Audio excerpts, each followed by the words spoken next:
Hi.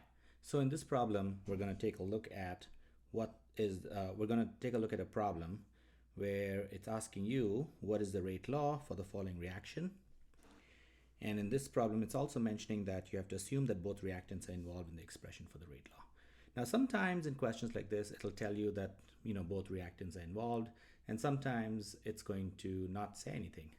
And when it doesn't say anything, you have to assume that both reactants are involved because that's the information you have to go ahead and solve the problem.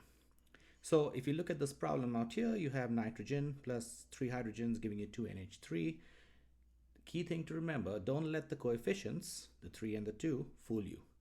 So when you're writing a rate law, only the reactants are involved in the rate law, okay? So if I have to write the rate law for this, I start with rate equals the rate constant, and then I'm going to put each of the reactants in square brackets, which means we're looking at the molar concentrations or the molarity. And then I'm going to raise the N2 to some power x. We don't know what that is. That is something that is only determined by experiment.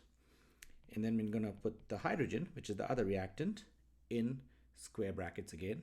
And again, where this means its molarity. I'm going to raise the hydrogen to some power y. Now you can choose to raise it to some power x or y, or you could say, hey, let's raise it to some power m or n. So you can also write it as k n2 raised to m h2 raised to n.